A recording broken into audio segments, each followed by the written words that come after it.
Let's make a pact that we will never be like any of them down there. Instead, we're gonna be... Something real? Yes, something real.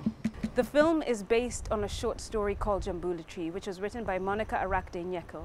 So the film is an adaptation of this absolutely beautiful short story that Monica wrote about two young adolescents and the way their love changes the community forever. The film is not a political movie as such. I think it's a love story, and anytime you deal with any human story, you are essentially making a political statement, because you're saying this is a girl living in a certain neighborhood, speaking in a certain language, and once you think about all those combinations of things, it's a political statement, but that's only because when you make a true human being, you are making a political statement.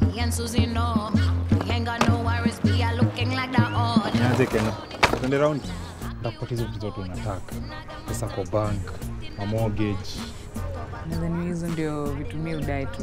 Hizo ndio vitu kila mtu hutaka tena. Doesn't she just look like a proper woman? Look at you. You're nothing. I don't know how you would define a gay couple walking down the street. It could be two men walking down the street not holding hands. So I don't think it's easy to say, oh, that's a gay couple or that's a straight couple, especially not in Kenya.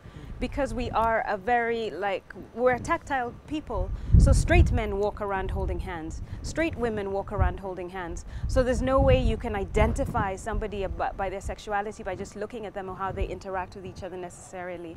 So it's not the same as other countries, especially because our private life, not only because of the way society is dealing with LGBT issues, but our private life is very private.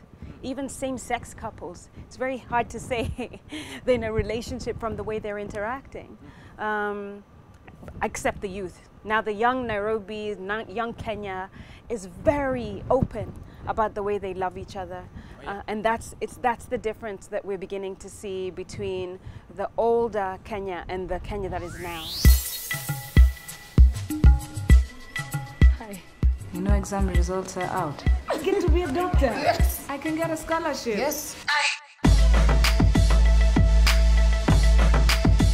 We've made the film now, and we had no problem making the film, but now the film has been banned in Kenya, so it's not going to be able to be seen in Kenya. I don't know what this means for other filmmakers coming up in the past, but it feels like right now the Kenya Film Classification Board is really kind of intimidating artists. Because once you ban somebody and once you threaten them, the people who come after them, they don't want to have to wrestle with that.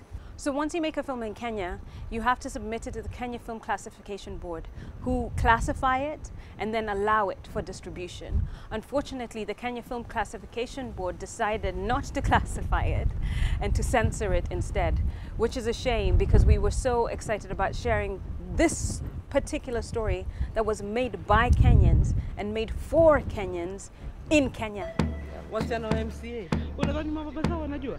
Lakini kilicho nishangaza, kuna Wakenya ambao kidogo wanaishtumu serikali kwa sababu ya msimamo wao wa ndoa ya jinsia moja. I still plan to continue to shoot in Kenya because the stories that I'm writing now are based in Nairobi.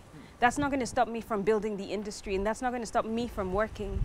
I will continue to obey the law. I will continue to submit and get film permits, and hopefully we'll continue because there is the need to grow the film industry. So if the classification board were to deny any other films going forward, they would essentially be denying growth and job opportunities to the industry.